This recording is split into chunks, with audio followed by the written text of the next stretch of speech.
Qué cosa tan curiosa, ¿verdad?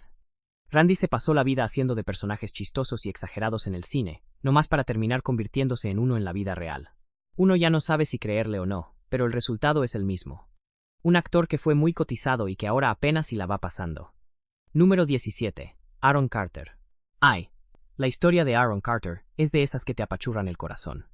Un ejemplo clarísimo de lo peligroso que es llegar a la cima siendo apenas un niño. De chamaco no era famoso. Era una maquinita de hacer billetes, colgándose de la fama de su hermano, que andaba en la gloria con los Backstreet Boys. Aaron llegó a decir que había ganado la brutal cantidad de $200 millones antes de cumplir los 18. Imagínese. A esa edad, uno se andaba preocupando por los exámenes, y él, supuestamente, por sus millones. ¿Y a dónde se fue todo ese dineral? Según Aaron, la respuesta es muy clara. Sus papás. Él siempre dijo que, mientras fue menor de edad, sus padres le manejaron el dinero de la patada, despilfarrando su fortuna cuando él era muy joven para decirles algo. Para cuando ya pudo tomar las riendas, pues ya no había riendas que tomar. El dinero se había esfumado. En el 2013, el golpe fue durísimo. Aaron Carter se declaró en bancarrota, y los números daban pena. Apenas $8,000 en bienes, contra una deuda de $3.5 millones. Eso no es tener problemas de dinero. Eso es un barranco financiero. Impuestos, líos legales y años de gastar sin medida, finalmente le cobraron la factura. Para el 2014, Aaron logró pagar casi toda la deuda, pero el daño ya estaba hecho. Su valor actual es de apenas unos cuantos cientos de miles, un chiste comparado con lo que tuvo. Pasar de ser un niño millonario a batallar para salir adelante. Qué caída tan triste y tan fuerte. Es que la fama no viene con un manual de instrucciones para el dinero. Y cuando los adultos no cuidan a un niño, al final la cuenta la paga ese niño. En el caso de Aaron Carter, el precio fue casi todo. Lo tenían todo, de verdad. Fama, un dineral que no se acababa nunca, casonas impresionantes y, claro, multitudes gritando sus nombres. Alfombras rojas, aviones privados. Vamos. El sueño dorado que todos veíamos en las películas. Pero entonces. Un tropiezo, un vicio que no perdonó, o simplemente la mala suerte. Y así, como un castillo de naipes, todo se vino abajo. De esas residencias de millones de dólares. A terminar empujando un carrito de supermercado sobre el frío pavimento. Y créanme, esto no es el guión de una película. Son historias de estrellas de verdad que cayeron más hondo de lo que uno podría siquiera pensar. Así que preparen el cafecito, porque este chismecito se va a poner bueno. La primera, Margot Kidder. ¿Se acuerdan de ella? Yo sentía que era invencible. Como Louisa Lane, era una fiera para entregar sus reportajes. Coqueteaba con el peligro, y ponía nervioso hasta al mismísimo Superman. Lista, audaz e inolvidable. Margot no era la típica vecinita simpática. No, señor.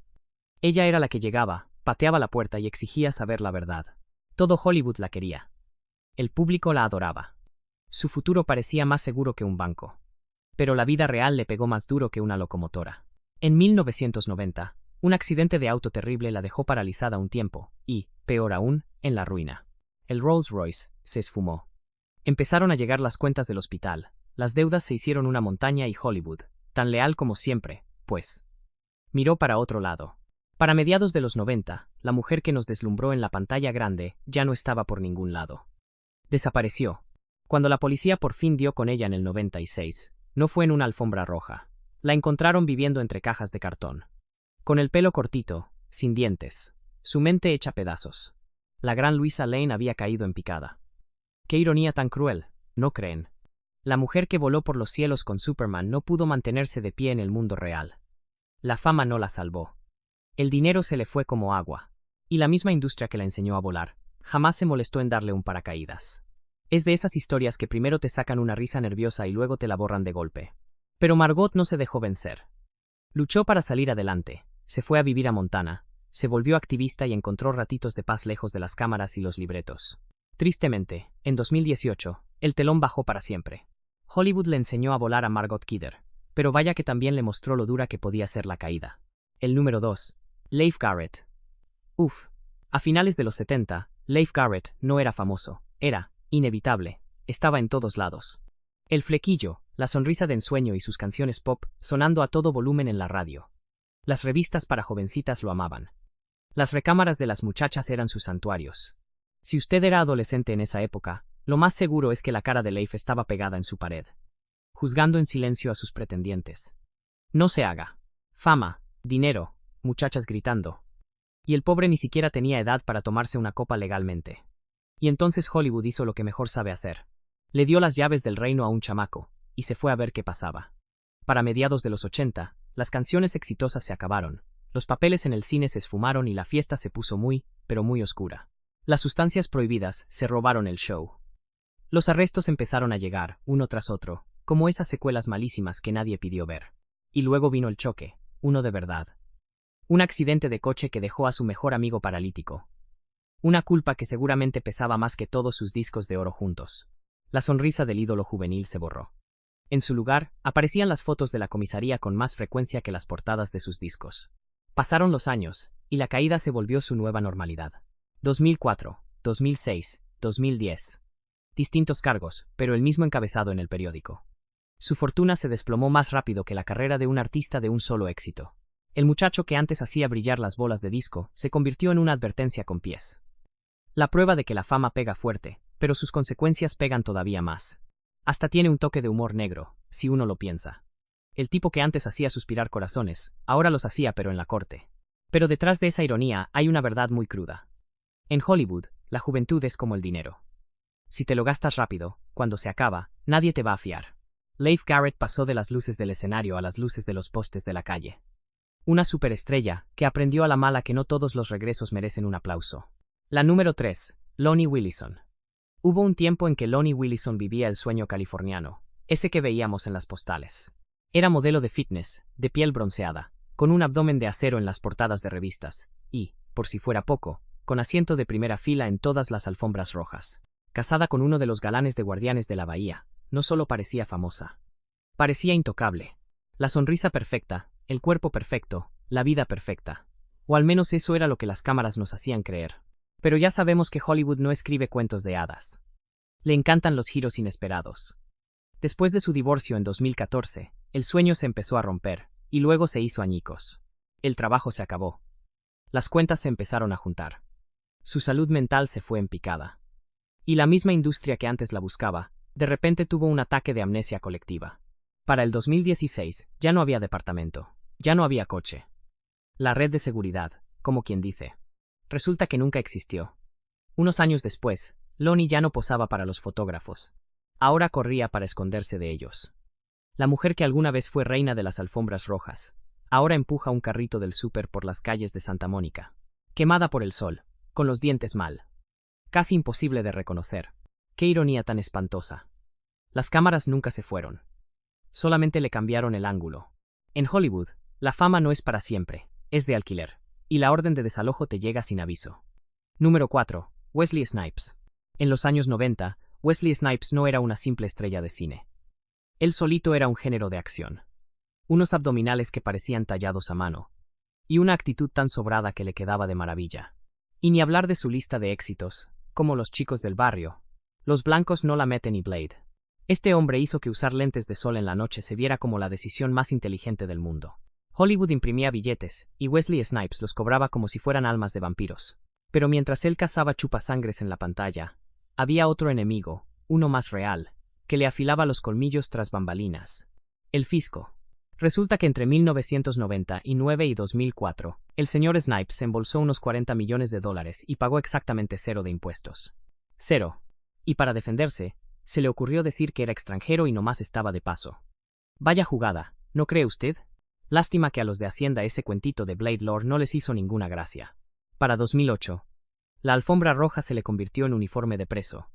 3 años a la sombra y una cuenta de impuestos que dolía más que cualquier estaca en el corazón. Cuando Wesley por fin salió, su regreso no fue con bombos y platillos. Fue con pincitas.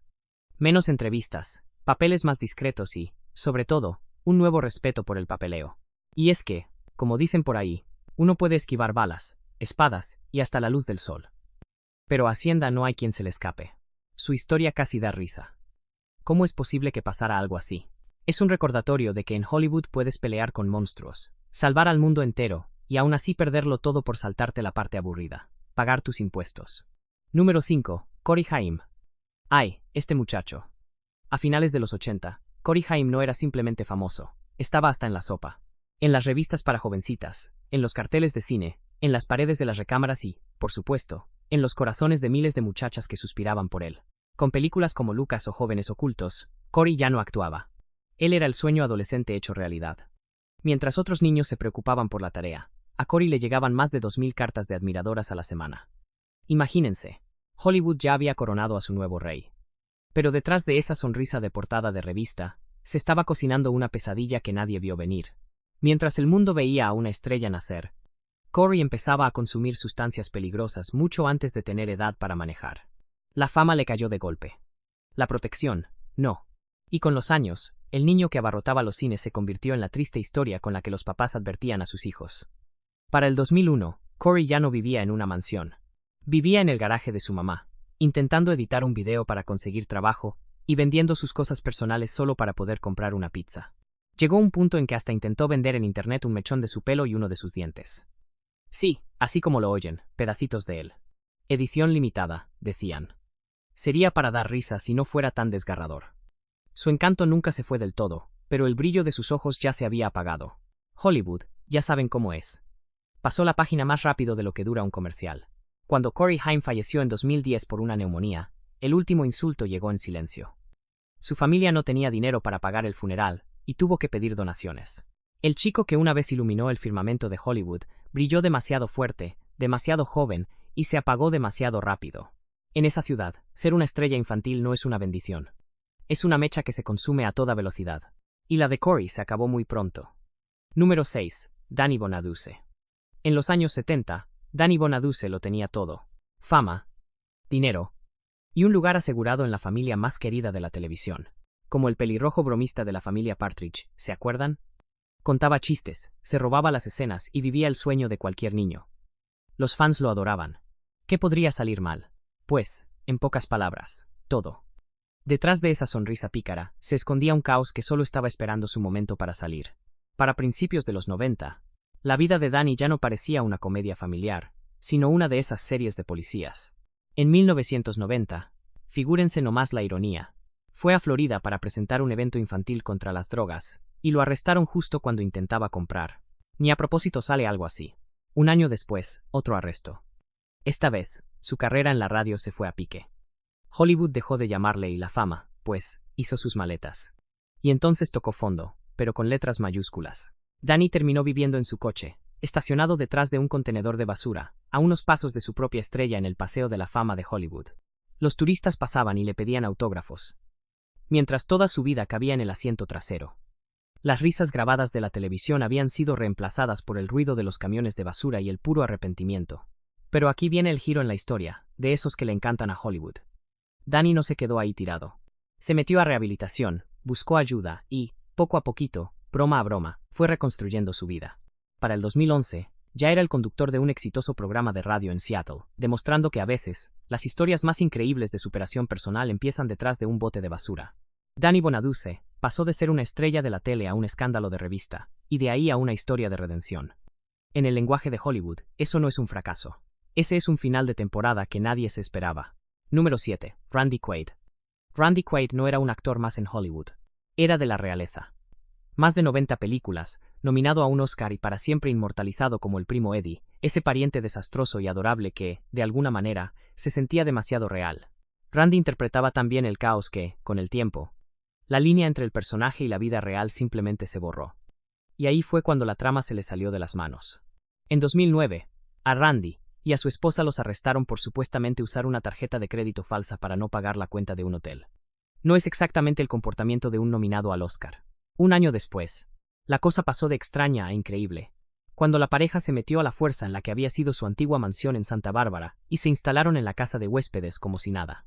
Cuando llegó la policía, Randy alegaba que la casa todavía era suya. Pues no, no lo era. El chequeo con la realidad le falló. Después de que les giraran órdenes de arresto, Randy hizo lo más parecido a una película que se le pudo ocurrir. Se fugó del país. Los Quaid no se presentaron en la corte y huyeron a Canadá, alegando que eran víctimas de una conspiración secreta de Hollywood para acabar con los famosos. Sí, de verdad. Lo que siguió fue una saga rarísima de pelucas, videos extraños en YouTube y una paranoia que hacía que el primo Eddie pareciera el cuerdo de la familia. Finalmente, la locura se fue calmando. La pareja se instaló discretamente en Vermont. Model. Nada de estrenos ni alfombras rojas. puras camisas de franela, miel de maple y un airecito de esa locura de Hollywood. Randy Quaid pasó de ser un actorazo muy respetado a convertirse en un prófugo. Pero de la comedia. Vaya que protagonizó una película que nadie le pidió, pero que, por alguna extraña razón, todo el mundo terminó viendo. Número 8. Natasha Lyonne. Natasha Lyonne apareció en escena con esa voz rasposita, un ingenio que cortaba el aire y una actitud que parecía que traía el cigarro prendido todo el tiempo. Películas como American Pie la hicieron la rebelde favorita de todos en Hollywood. La que no pedía permiso. Simpática, atrevida y con ese toquecito de locura que la hacía tan interesante. Ella no actuaba como la chica buena onda. Ella era la chica buena onda, y Hollywood la adoraba. Hasta que dejó de hacerlo. Allá por principios de los 2000, la fiesta se le acabó. Lo que antes era pura diversión y relajo, de repente se convirtió en reportes de policía, citatorios en la corte y chismes en los periódicos que ya no hablaban de su carrera, sino de sus desastres. Natasha empezó a coleccionar arrestos, dejó un departamento en Manhattan hecho un desastre y, pues, cayó de lleno en las drogas, y a la vista de todos. Las alfombras rojas se esfumaron. Y los papeles para películas, también. En su peor momento, Natasha no tenía casa. Le dio hepatitis C, y estaba peleando por su vida en la cama de un hospital. Eso, créame, no es el guión para un regreso triunfal. Ese es el final de la película, el tercer acto. Pero a Natasha Lyonne como que no le gustan los finales tranquilos. Entró a rehabilitación.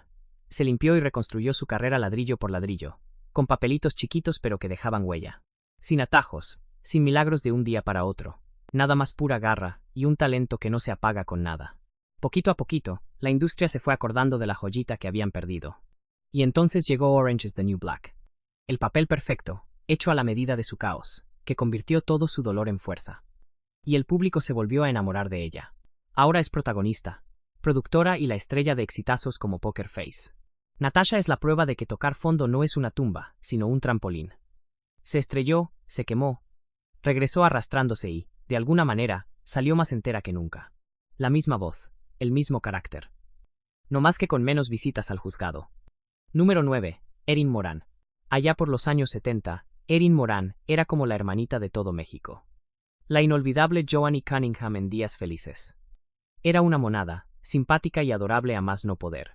De esos personajes de la tele que uno sentía que eran de la familia. Fue tan querida, que hasta le dieron su propia serie. Salía en las loncheras, en pósters. Era la reina de la televisión. Erin era la prueba de que los días felices podían durar para siempre. Pero déjeme le cuento, no fue así. En cuanto se apagaron las cámaras, Hollywood recogió sus cosas y siguió como si nada. Pero Erin no pudo. La encasillaron, la hicieron a un lado, y la fueron borrando poquito a poco de ese mismo mundo que antes la había puesto en un pedestal. Mientras las repeticiones de la serie seguían generando dinero, a Erin le costaba un mundo encontrar trabajo, hundiéndose cada vez más en la tristeza. Para el año 2010, la que fue la consentida de la tele ya no vivía en una mansión. Vivía en un parquecito de casas rodantes en Indiana, con su suegra. Y dicen las malas lenguas que el arreglo terminó mal, por problemas de alcohol, y Erin se quedó, de plano, sin casa. Hay algo terriblemente cruel en todo esto, ¿no cree? Millones crecimos viendo a Erin sonreír entre risas grabadas. Mientras que detrás de cámaras, su vida se hacía pedazos en silencio. Sin escándalos grandotes, sin una redención de telenovela. Solo se fue apagando lentamente. De esas historias que Hollywood nunca se atreve a filmar. En 2000. Erin Moran falleció a los 56 años por un cáncer en etapa 4. No fueron drogas, no hubo giros inesperados. Solo un final silencioso y muy triste. La muchacha que le dio alegría a millones de personas, al final se quedó sin la suya. Hollywood le dio a Erin fama, fortuna y una cara que todos conocíamos, pero cuando las luces se apagaron, no le dejó ni un colchoncito para la caída. Número 10. Gary Coleman. En los 80, Gary Coleman era imparable. Chiquito de tamaño, pero con una personalidad que llenaba la pantalla y armado, con una de las frases más famosas en la historia de la televisión. Como Arnold Jackson en blanco y negro, no era solo un niño actor. Era un fenómeno. Eso de ¿de qué estás hablando, Willis? Se convirtió en un dicho nacional. Gary era el dueño de la tele, y ganó millones haciéndolo. Pero Hollywood tiene un sentido del humor bastante negro. Detrás de las risas del público, Gary estaba librando batallas que ninguna carcajada podía curar. Tenía problemas de salud muy serios. Pasó por varios trasplantes de riñón que detuvieron su crecimiento y le robaban la energía. Y mientras él ganaba dinerales, alguien más se los gastaba. Para cuando Gary se dio cuenta de que su fortuna había volado, ya era demasiado tarde.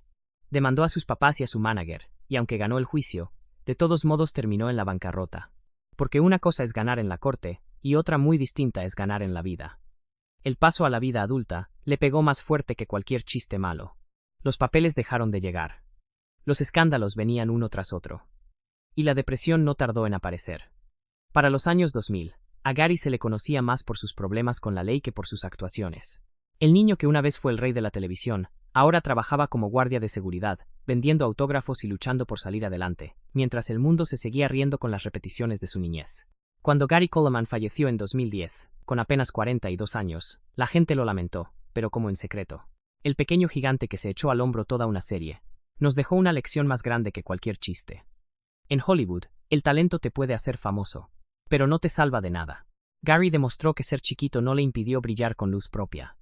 Pero tampoco impidió que la misma industria le quitara la escalera. Número 11. Brett Butler. En los 90, Brett Butler era una fuerza de la naturaleza, con una comedia que se llamaba Mire qué ironía, Grace Under Fire. Una lengua filosa, de esas que no piden permiso, con todo el desparpajo del sur y unos chistes que te dejaban helado. Más que las risas falsas de la televisión. Era la reina de la comedia en el canal ABC, se burlaba hasta de su sombra. Y se hizo millonaria con esa gracia. Pero lo de Brett no era nomás ser chistosa. Era un humor con filo, de ese que cala. De esos que te sueltan un sopapo y luego te dan ganas de darles las gracias. Pero ya sabe usted, con la fama siempre llega el desorden por detrás del telón. La adicción empezó a asomarse, poquito a poco. Su carácter se volvió un sube y baja, y el ambiente en el foro, pues se puso más tenso que cuerda de violín. Y para 1998, el canal ABC hizo lo que siempre hacen cuando la cosa se pone fea. Jalaron el enchufe y se acabó. Así nomás. Se apagó el fuego. Se acabó el dineral. Se acabaron los pastelitos. Y Hollywood, como siempre, hizo como que la Virgen le hablaba y que nunca se habían reído con ella. Y la caída, ay, fue durísima. Brett se quedó sin casa, sin ahorros, y al final, hasta sin rumbo. Para el 2011, aquella mujer que fue la estrella de la televisión en horario estelar, dormía en albergues para indigentes allá en Georgia. De reina de la pantalla chica a un catre en un refugio. Fíjese nomás qué vuelta le dio la vida. Ni el mejor escritor de telenovelas se hubiera atrevido a tanto. Vaya humor negro, ¿no? La que fuera la reina del chiste, ahora viviendo al día, sin un quinto y sin nadie que le echara un lazo. Pero Brett no se dejó vencer. Se fue abriendo paso otra vez con papelitos chiquitos, apariciones breves y pura terquedad, de esa que te saca a flote. Y entonces llegó el 2020. La pandemia que nos encerró a todos. La renta se le empezó a juntar de nuevo. Y sus amigos tuvieron que armar una vaquita en internet para juntar y pagarle un techo. $12,000. En eso quedó tasada la fama al final. Número 12. Aaron Carter. Aaron Carter se convirtió en estrella pop de un día para otro. Con apenas 9 añitos, el niño ya vendía 1 millón de discos, bailaba en estadios llenos y le abría los conciertos a su hermano Nick, allá con su grupo. La fiesta de Aaron, se llamaba la canción. Vénganse todos. Pero no era solo una cancioncita. Era como un algodón de azúcar con el pelo güero oxigenado. Fama, dinero, chamacas gritando. La infancia, pues, esa se la saltó. Pero el fuego de la fama, cuando prende tan temprano, quema muy fuerte. Con los años, el cuento de hadas se fue despintando, y la realidad le cayó como un baldazo de agua fría. Se acabaron los éxitos, pero no los escándalos. Los pleitos de familia salieron a la luz, y las demandas ocuparon el lugar de los contratos para discos. Y Aaron llegó a acusar a su propia madre de haberse gastado toda su fortuna. Después de eso, vino la bancarrota. Y con ella, la adicción, los problemas de la mente y un torbellino en las redes sociales que más que un regreso, parecía un grito de auxilio. A Aaron le echaba ganas por seguir ahí. Música nueva, pintas nuevas, escándalos nuevos. Pero en lugar de llenar estadios, acabó vendiendo contenido para adultos en internet, no más para poder pagar las cuentas. Detrás de esa fachada de chico malo, había un niño que creció bajo los reflectores, sin saber dónde estaba el apagador. Cada vez más flaco, más gritón. Desesperado porque lo volvieran a ver. Aaron peleaba con los fantasmas de una niñez que nunca pudo tener. El 5 de noviembre de 2022, la música se detuvo para siempre. A Aaron Carter lo encontraron sin vida en su bañera. Tenía apenas 34 años. El resultado de una mala mezcla de sustancias y de haberse ahogado. Un final muy triste para una historia, que empezó como el sueño de un niño, y terminó como una de esas fábulas de Hollywood que te dejan helado. Aaron armó la fiesta perfecta, pero nunca se quedó a ver quién pagaba los platos rotos. En este mundo del espectáculo, crecer deprisa no es un atajo, es una trampa. Número 13. John Drew Barrymore. John Drew Barrymore nació, como quien dice, en la realeza de Hollywood. Hijo del legendario actor John Barrymore y papá de la que sería una superestrella, Drew Barrymore. Traía el espectáculo en la sangre, vamos. Después de sus primeras películas, como High Lonesome y The Sundowners, todo mundo pensaba que el apellido Barrymore estaba en buenas manos. Hollywood se preparaba para recibir a otro de sus ídolos. Pero lo que recibieron fue una historia completamente diferente. En lugar de abrazar la fama, parecía que John estaba empeñado en pelearse con ella a puñetazos, casi siempre después de echarse unas copas. Para finales de los años 50, sus dramas personales llamaban más la atención que sus películas. Arrestos, pleitos en público. Hasta un atropello donde se dio a la fuga. Con el alcohol, su vida se volvió un verdadero desastre. Y Hollywood no estaba para limpiar sus cochinadas. Los papeles desaparecieron. Y la paciencia también. Así que John hizo lo que hacen muchos actores caídos en desgracia. Salió corriendo. Se fue a Italia, se dejó crecer la barba, y trató de empezar de cero, como un artista misterioso y bohemio. Pero, ¿qué cree? No le funcionó. Cuando regresó a Los Ángeles, las cosas se pusieron todavía más raras. John se desapareció por años, viviendo como un fantasma con un apellido famoso. Sus amigos le decían el espectro de los Barrymore, porque andaba rondando el legado de su familia, pero sin poder aferrarse a él. Para principios de los años 2000, John ya estaba en la ruina, enfermo y solo. Y entonces, la vida dio una de esas vueltas inesperadas. Su hija Drew, que también había sobrevivido a sus propios escándalos en Hollywood, apareció para ayudarlo. Le pagó las cuentas, lo cuidó y se aseguró de que sus últimos días fueran dignos. Sin chismes de periódicos. John Drew Barrymore falleció en el 2004. Nunca fue la leyenda que Hollywood esperaba, pero su historia tuvo una fuerza calladita, pero muy profunda. Hasta en las familias más dramáticas del espectáculo, la redención no siempre llega con aplausos. A veces, nomás llega con el perdón. Número 14. Willie Ames. A finales de los 70s, Willie Ames vivía el sueño de cualquier muchacho en la televisión. El típico ídolo juvenil de melena larga, con esa cara de yo no rompo un plato y papeles estelares en 8 son suficientes y Charles in Charge. Salía en las portadas de las revistas, ganaba más de $1 millón al año, y tenía una sonrisa que parecía que venía con risas grabadas de fondo. Hollywood le dio la fama en charola de plata desde muy joven. Y como que esperaban que él se las arreglara solo con lo demás. Qué equivocados estaban. Pero así como subió Willie, se vino para abajo. El pan se le puso duro. Los aplausos, mire, se hicieron humo. Y en ese silencio donde antes había libretos, se metieron el alcohol y las drogas. Después de un divorcio de esos de pleito y sombrerazos, la quiebra fue lo que siguió. Al poco tiempo, el que fuera el galán de las jovencitas andaba durmiendo bajo los árboles y en estacionamientos, contando moneditas para ponerle gasolina a su coche. De estar en la televisión a la hora de la cena, a no tener literalmente ni dónde caerse muerto. Eso no es un bache en la carrera, eso es caerse a un barranco. Y lo más curioso es que la gente todavía se acordaba de él. Pero Hollywood no. Tocar fondo fue el trancazo que necesitaba para despertar. Willie dejó la bebida, encontró a Dios y decidió que el orgullo no te da de comer cuando el chiste es sobrevivir. Su regreso no empezó con un contratazo para una película. No, señor. Empezó de ayudante en un salón de ping-pong, en un crucero, así como lo oye. De ídolo juvenil a empleado de barco, repartiendo raquetas en lugar de autógrafos. Pero aquí viene lo bueno. Poco a poquito, partido a partido, Willie fue subiendo de puesto, hasta que se convirtió en el director del crucero. El mandamás de esa ciudad flotante. Y entonces sí, Hollywood volvió a tocar a su puerta. Hoy en día, Willie Ames sale en películas familiares, de esas bonitas, sonriendo como el que ya vio lo peor de la vida, y aquí sigue para contarlo. Willie Ames no solo regresó. Le cambió el final a su propia historia. La prueba de que, aunque Hollywood te aviente por la borda, siempre se puede volver nadando, si no te da pena empezar a trapear la cubierta. Número 15. Bobby Driscoll. Bobby Driscoll era el niño consentido de Disney, pero de verdad. A los 9 años ya era estrella de películas importantes, se ganó un Oscar juvenil y fue la voz del mismísimo Peter Pan. Él era la inocencia hecha niño, el que nos enseñó que no había que crecer nunca. Hollywood lo amaba, Disney lo adoraba. Y el pobre Bobby seguro pensó que esa magia iba a durar para siempre. Pues no. Le llegó la pubertad y con ella los granitos. Y de repente, para Disney, Bobby ya no tenía chiste. Así, de un día para otro, lo hicieron a un lado. Sin fiesta de despedida. Sin un colchoncito. Al niño que volaba por el país de nunca jamás, nomás lo empujaron por la ventana. Y Hollywood lo olvidó más rápido de lo que uno tarda en decir polvo de hadas. Lo que vino después fue la peor de las secuelas. Rechazado por el mundo que lo vio nacer, Bobby se hundió en las drogas y en delitos menores.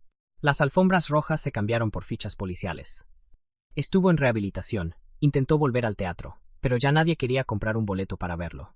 La gente ya se había olvidado de su nombre. Para finales de los 60, Bobby andaba vagando por Nueva York, Solo y sin un quinto, invisible. Un antiguo niño estrella sin niñez ni futuro. En 1968, unos chamacos que andaban jugando en un edificio abandonado encontraron su cuerpo. Tenía 31 años. Ni periódicos, ni aplausos, ni un final feliz.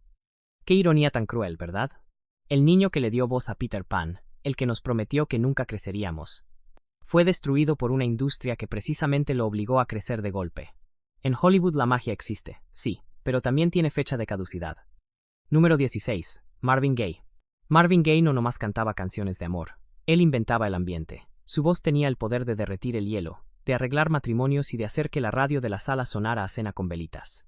Como el príncipe de la disquera Motown, Marvin le regaló al mundo joyas como Let's Get It On y Sexual Healing. Tenía un estilo suave, elegante, imparable. Ese hombre no cantaba notas. Susurraba revoluciones al oído. Pero mientras su música sonaba a gloria, la vida de Marvin tras bambalinas era un verdadero infierno. A mediados de los 70, los éxitos seguían, pero sus demonios personales también. Un divorcio terrible, los impuestos sin pagar, pleitos con la disquera y una adicción cada vez más fuerte convirtieron el alma de Marvin en un campo de batalla. El mismo que le cantaba al amor vivía paranoico, en la ruina y ahogado en deudas. Para huir de todo, Marvin se fue a Europa. Andaba de gira, pero entre grabaciones y ataques de nervios. Luego vino Sexual Healing, un regreso triunfal, premios Grammy. Sonrisas, la redención, ¿o no? Pues no tanto. La canción curó las listas de popularidad, pero no al hombre. Marvin volvió a casa, todavía frágil, todavía peleando con sus fantasmas. Y en 1984, durante una pelea de esas familiares con su propio padre, pasó lo impensable.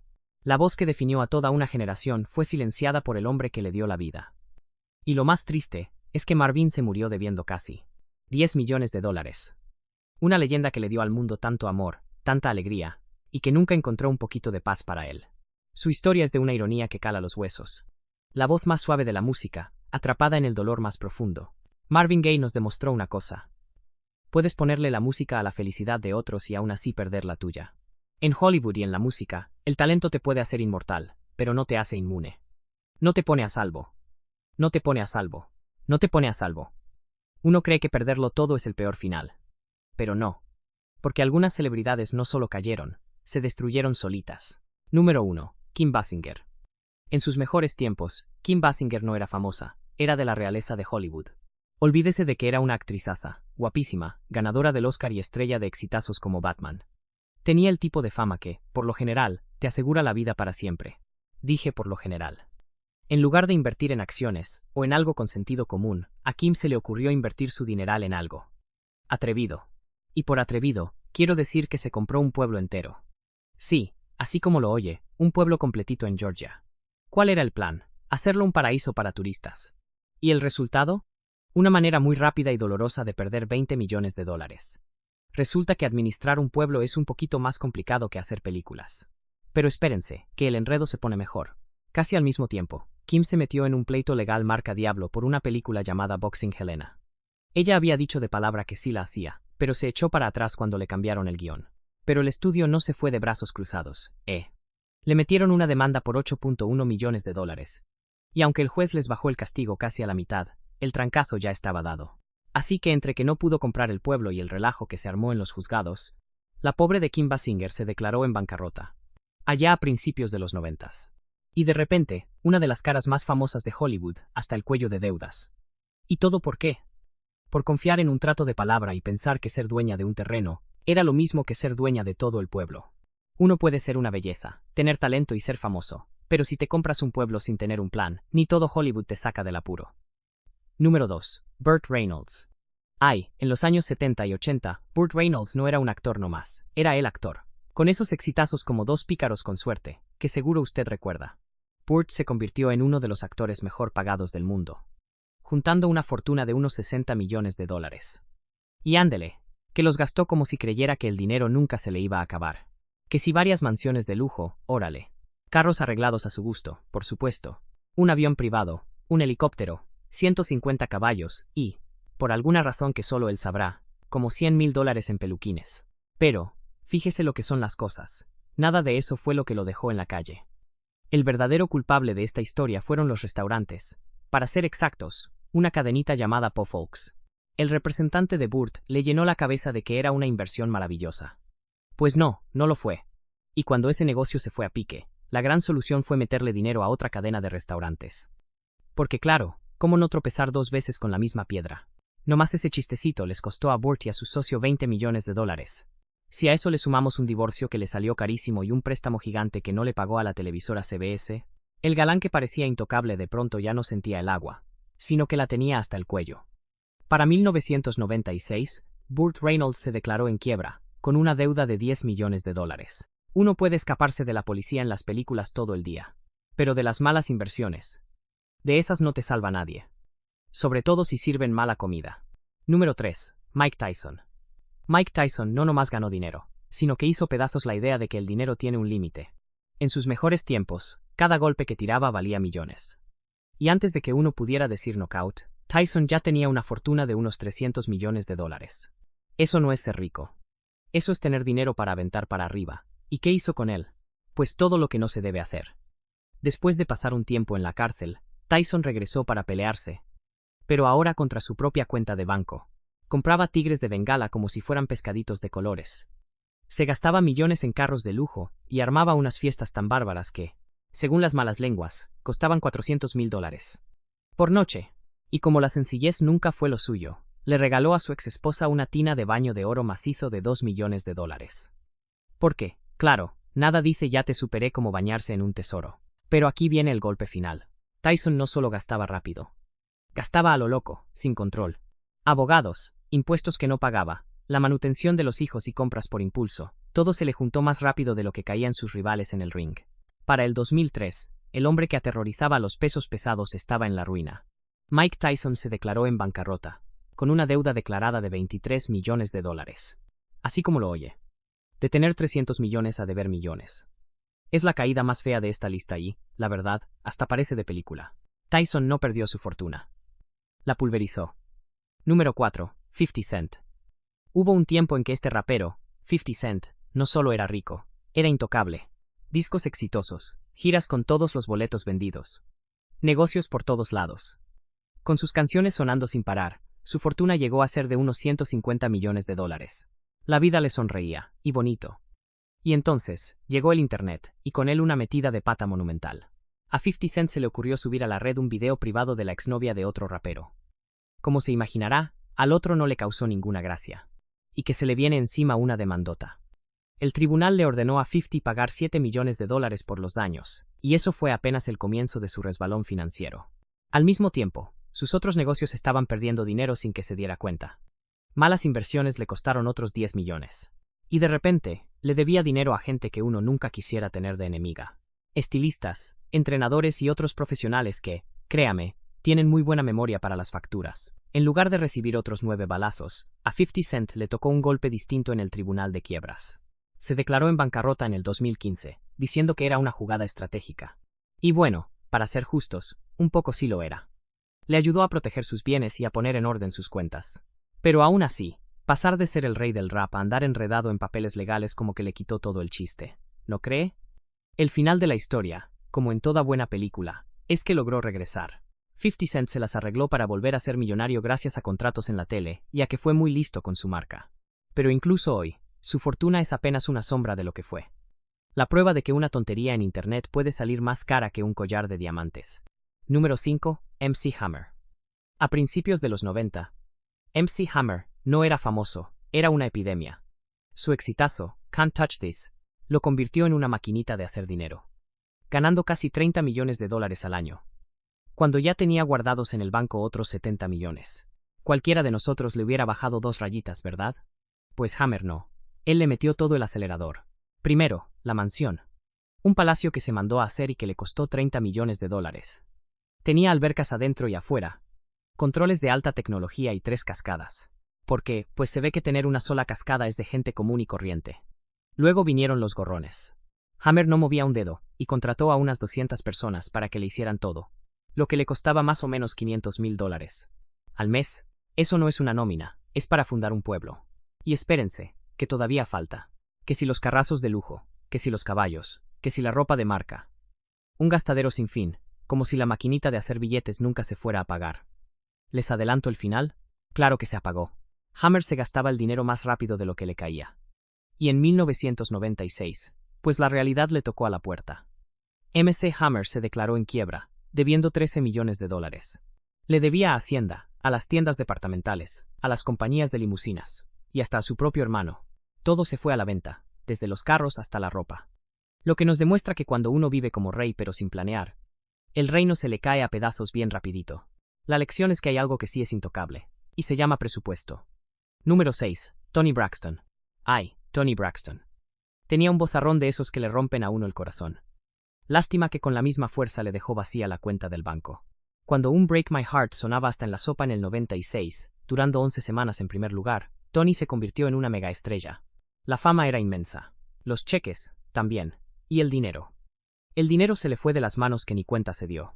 Apenas 2 años después, Toni se declaró en bancarrota por primera vez. Una parte fue por un pleito legal con su disquera, porque quería salirse de un contrato que no le convenía.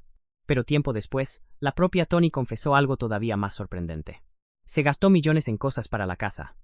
Que si los platos, que si los muebles, los adornitos. Dicen que compró tantos cubiertos como para ponerle la mesa a un batallón. Díganme ustedes, ¿cuántos tenedores necesita una ganadora del Grammy? La ciencia todavía no nos da esa respuesta. Luego vino el regreso. Música nueva, otra vez la fama y una segunda oportunidad para arreglar sus finanzas. Pero el destino le tenía otra jugada. En 2008, tuvo problemas de salud, y tuvo que cancelar una gira importantísima, perdiendo de un plumazo millones que ya contaba como ganados. Y poquito después, vino el segundo round en la corte de bancarrota. Esto convierte a Toni Braxton en la única de esta lista en quebrar 2 veces. Vaya récord, y no de los buenos. Afortunadamente, con sus apariciones en reality shows y decisiones más listas, la mujer logró levantarse de nuevo. Número 7. Curt Schilling. Curt Schilling pasó años en la lomita haciendo lo que mejor sabía, ponchar bateadores y llenarse los bolsillos de dinero. Como una de las más grandes estrellas del béisbol, ganó más o menos 114 millones de dólares en su carrera. La mayoría de los atletas retirados se compran una casita en la playa o se ponen a jugar golf. A Curt se le ocurrió salvar la industria de los videojuegos. Una apuesta muy arriesgada. Una idea terrible, para ser sinceros. Después de retirarse, Schilling fundó una compañía de videojuegos llamada 38 Studios. Soñar en grande, ¿verdad? El problema es el dinero, porque hacer videojuegos sale carísimo y al parecer, las cuentas no son tan divertidas como los mundos de fantasía. Como los inversionistas no se animaban, Curt le metió 50 millones de dólares de su propia bolsa. ¿Y qué creen? No alcanzó. Pero no había problema. Consiguió un préstamo de 75 millones de dólares del estado de Rhode Island. Y aparte otros millones de otros inversionistas. ¿Qué podía salir mal? Todo, malos tratos, no cumplieron con las fechas y se vino el desastre financiero. El estudio se desplomó con un ruidajo, dejando a empleados sin sueldo. Inversionistas furiosos, y un boquete financiero tan grande, que se podía ver desde el espacio. Cuando las aguas se calmaron, Schilling no solo estaba en la ruina, sino que estaba en la ruina más espectacular de la historia. Curt Schilling se declaró en bancarrota, enterrado bajo 150.7 millones de dólares en deudas. No leí mal. Una mala aventura empresarial se comió una fortuna de Salón de la Fama y de paso se llevó entre las patas a todo un estado. Y qué curioso, porque Schilling construyó su carrera en el béisbol con precisión, disciplina y estrategia. Pero en los negocios, le tiró a las gradas y se ponchó de la forma más fea que se puedan imaginar. Peor que nadie en esta lista. Número 8. Donald Trump. A Donald Trump le fascina la imagen del millonario que se hizo solito, del genio de los negocios que nunca pierde. En la vida real, digamos que los números no siempre cuentan la misma historia que él. Trump no empezó desde abajo, ¿eh? Su papá le dio un empujonzote al principio, con un fideicomiso de $1 millón y préstamos personales bastante generosos para que arrancara. Así, pues, qué a gusto. Con ese colchón, Trump se metió de lleno a los bienes raíces, los casinos, los hoteles y puros proyectos de lujo. En el papel, se veía impresionante. En la práctica, un reverendo desastre. Según el New York Times, nada más entre 1980 y 1989. Los negocios de Trump perdieron la increíble cantidad de 359.1 millones de dólares. Eso no es un mal año. Eso es la escena de un crimen financiero. Los casinos fracasaron. Los hoteles quebraron, los departamentos no se vendieron, y a la hora de pagar las cuentas, Trump sacó su jugada maestra. La bancarrota corporativa. No una, ni dos, sino 6 veces. La última vez que se declaró en quiebra fue en 2009. Hay que aclarar que Trump nunca se declaró en bancarrota personalmente. Solamente sus empresas. Esa maña legal le ayudó a proteger su fortuna personal. mientras los bancos, los contratistas y los empleados se quedaron con la bronca. Así que mientras Trump salía a flote, a mucha gente a su alrededor no le fue tan bien. Los trabajadores perdieron sus empleos, los inversionistas perdieron su dinero, y Trump siguió vendiendo su imagen de hombre exitoso como si nada hubiera pasado. La ironía es tremenda. Un hombre famoso por gritar, «Estás despedido», construyó un imperio sobre negocios que quebraban una y otra vez. La prueba de que en Estados Unidos no siempre se necesita ganar de verdad. Hay que saber verle el lado amable a las pérdidas, dicen. Número 9. José Canseco. Ay, José Canseco. No le pegaba a la pelota, la hacía sufrir. Durante sus años de gloria en las grandes ligas, el hombre se embolsó unos 45 millones de dólares. O sea, dinero para vivir como rey él, sus hijos y hasta sus nietos. Y sin embargo, quién sabe cómo, todo se esfumó. Pero según José, él no tuvo la culpa. Faltaba más. La culpa, según él, fue pues de todos los demás. Primero que nada, sus 2 divorcios, que dice que lo dejaron en la calle. Luego, la familia, a la que mantuvo con una generosidad que ya quisiéramos muchos. Y después, el gobierno. Porque, fíjese qué cosa. Olvidarse de pagar impuestos, resulta que no es muy buena idea para las finanzas. ¿Quién lo hubiera pensado, verdad? Pero parece que el deporte favorito de José, después del béisbol, era echarle la culpa a otros. Le echó la culpa a managers, a sus exesposas, a la familia. A todo ser viviente que se le cruzara. Menos, claro, al señor que veía en el espejo. Mientras tanto, el dinero se le iba más rápido que una bola recta de 100 millas por hora. Para el 2012, al campeón ya lo habían ponchado. José Canseco se declaró en bancarrota con apenas $21,000 en el banco y una deuda que quitaba el sueño. 1.7 millones de dólares. De vivir en la opulencia a deber hasta la camisa. ¡Qué caída tan dura! Es curioso, ¿no? Canseco fue el que destapó todo el escándalo de los esteroides en el béisbol, pero nunca pudo descifrar el misterio de a dónde se fue su fortuna. La lección es clara. Uno puede ser el mejor en lo suyo, romper récords. Pero si no cuida el dinerito, los impuestos y las malas decisiones no perdonan. Y aquí, a diferencia del béisbol, no hay repetición instantánea para corregir el error. Número 10. Janice Dickinson. A doña Janice Dickinson nunca le faltó seguridad en sí misma. Es más, ella misma se autonombró, con mucho orgullo, la primera supermodelo del mundo. Y para ser justos, la señora anduvo más de 40 años en las pasarelas, en portadas de revistas y hasta de jueza en concursos de modelaje. Uno se imaginaría que con tantos años de trabajo tendría un buen guardadito, ¿verdad? Pues se equivoca. A pesar de décadas en la moda y de hacerse famosa en la tele, Janice de alguna manera se las arregló para caminar derechito a la quiebra. En 2013, se declaró en bancarrota, diciendo que nomás le quedaban $19,000. Eso no le alcanzaba ni para una de sus bolsas de mano. Y mientras tanto, sus deudas sumaban casi $1 millón. ¡Ay, nanita! ¿Y los impuestos? Esos sí que no perdonan. Debía más de $500,000. Resulta que por muy fabulosa que una sea, a Hacienda hay que cumplirle. ¿Quién diría que entre pleitos legales, malos manejos y vivir como si el dinero nunca se fuera a acabar, las cuentas finalmente no cuadraron? Y ahí la tiene, un ícono de la moda, sepultada en deudas y papeles. Un recordatorio de que aunque uno sepa caminar con mucho garbo por la pasarela de la vida, también hay que saber caminar derechito con los gastos. Número 11. Courtney Love. A Courtney Love no solo le tocó casarse con un rey del rock, sino que le heredó el trono. Tras la tristísima muerte de Kurt Cobain, el de Nirvana, Courtney se encontró de la noche a la mañana con una fortuna de $27 millones. Ese es el tipo de dinero que la mayoría de nosotros invertiría con cuidado, lo protegería y, pues, lo usaría para tener una vejez tranquila. Courtney hizo lo que haría cualquier estrella de rock que se respete. Le prendió fuego, pero despacito y haciendo mucho ruido. En lugar de buscarse buenos asesores, Courtney prefirió vivir la vida loca del rock and roll a todo lo que da. Excesos, fiestas interminables y un caos constante. Administrar el dinero, pues como que no estaba en su lista de prioridades. Y para acabarla, se pasó años metida en demandas y pleitos legales, cada uno de ellos llevándose un pedacito más de la herencia de Nirvana. Y es que los juzgados, créame, no son nada baratos. A diferencia de otros de esta lista, Courtney nunca se declaró en bancarrota oficialmente, pero no nos engañemos, el dinero se esfumó igualito. Para finales de los 2000, esa herencia millonaria ya era puro recuerdo. Ni mansiones, ni ahorros. Apenas lo suficiente para pagar la luz y mantener viva la leyenda. Qué curioso, ¿verdad? Courtney Love se hizo famosa por ser rebelde y vivir al límite. Y aunque eso la convirtió en un ícono, también la hizo el ejemplo perfecto de lo rápido que vuela el dinero cuando no hay quien le ponga un alto. Número 12. Marvin Gaye. Ah, Marvin Gaye. Él no cantaba soul, Él era por el soul. Con canciones eternas como Sexual Healing. Se convirtió en una de las voces más grandes de la historia. Y por mucho tiempo, su cuenta de banco reflejaba esa fama. El dinero le llovía a cántaros. Era una estrella mundial. Y Marvin era de mano suelta, a veces hasta de más. Les compró una casa a sus papás, ayudó a toda su familia, e incluso le compró una pistola a su padre, para que protegiera el hogar. Esa decisión, con el tiempo, se convertiría en una tragedia terrible. Pero detrás de esa voz de terciopelo y esas letras tan románticas, Marvin luchaba en silencio con sus propios demonios, una paranoia y una tristeza que ni toda la fama del mundo podían curar. Y entonces, pasó lo inimaginable. Imagínese usted.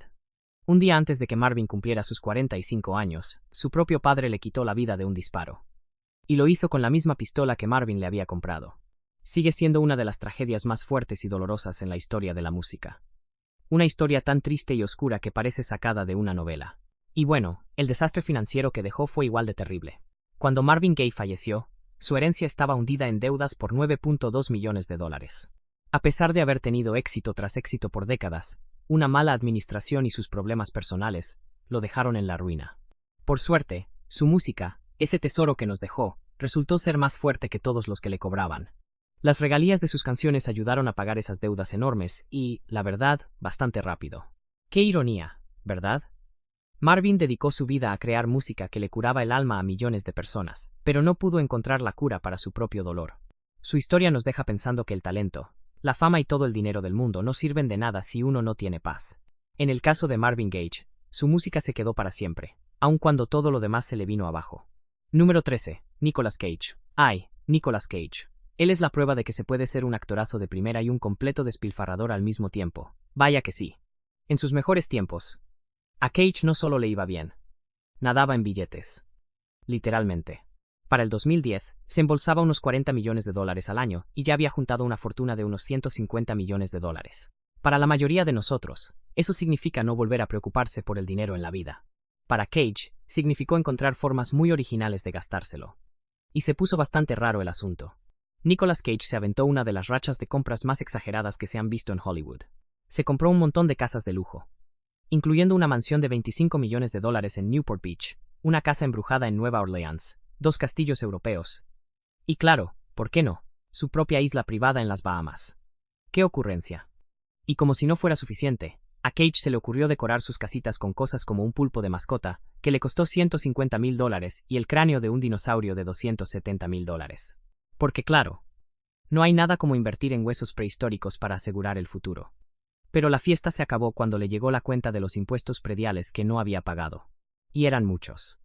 Al fisco no le importa si casi te ganas un Oscar. A Cage no le quedó de otra que vender sus propiedades, perdiéndole un dineral. Y de repente, el hombre que era dueño de castillos, andaba batallando para llegar a fin de mes. A diferencia de otros en esta lista, Cage no se fue a la quiebra total. Gracias a que su carrera revivió y a que no dejó de trabajar, logró recuperar su estabilidad. Pero la lección es muy clara. Cuando uno trata el dinero como si fuera de juguete, como en una película de Nicolas Cage, pues es seguro que va a desaparecer de una forma espectacular. Al final, Cage sobrevivió, pero su cartera seguro que pasó por una película de terror antes. Número 14. Larry King. Larry King era de esas personas que uno sentía que siempre habían estado ahí. ¿A poco no? Con sus tirantes, sus lentes, esa voz que no se le olvida a nadie. Este señor fue, básicamente, parte del paisaje de la televisión por más de 50 años. Por eso sorprende tanto saber que, mucho antes de su famoso programa Larry King Live, estuvo completamente en la ruina y casi vetado del periodismo para siempre. Allá a principios de los 70, la carrera de Larry se vino abajo. Lo acusaron de robarle $5.000 a su socio, un financiero de Wall Street. Al final le retiraron los cargos, pero el daño ya estaba hecho. A Larry lo despidieron, lo humillaron públicamente, lo peor, nadie le quería dar trabajo. Por 4 largos años, no pudo encontrar nada en el periodismo. Sin micrófono, sin cámara y, claro, sin un centavo.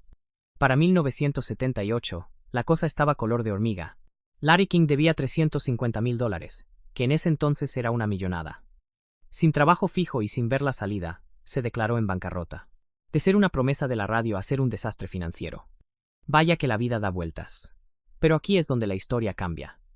En lugar de desaparecer del mapa, Larry luchó con uñas y dientes por regresar. Sus trabajos en la radio lo llevaron de nuevo a la televisión. Y de ahí nació uno de los programas de entrevistas más importantes de la historia.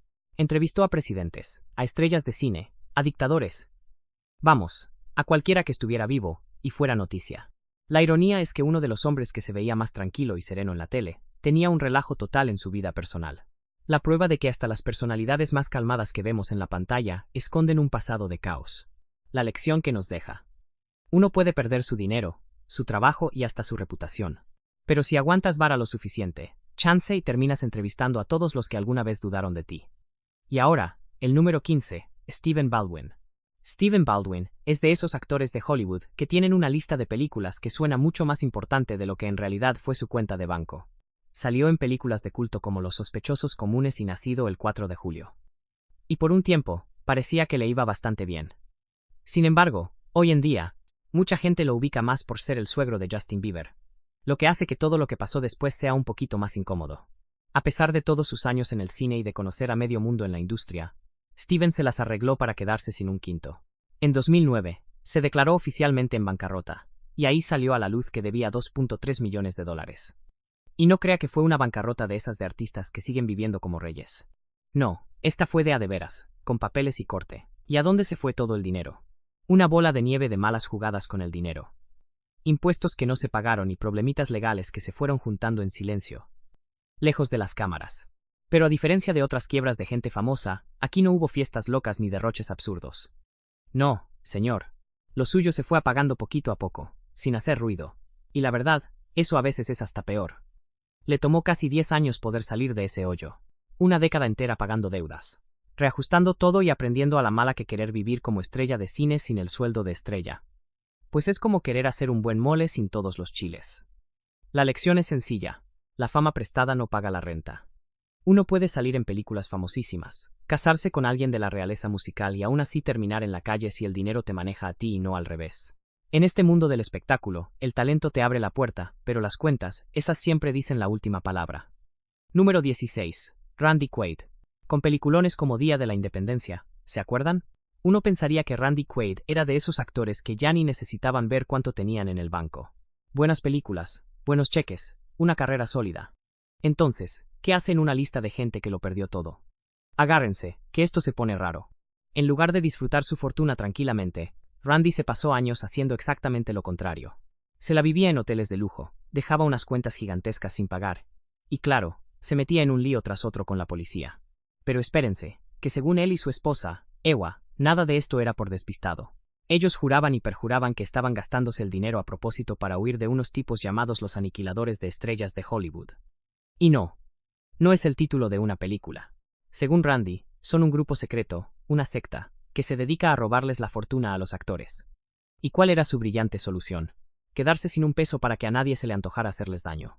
Oiga, pues puntos por la creatividad, ¿no cree?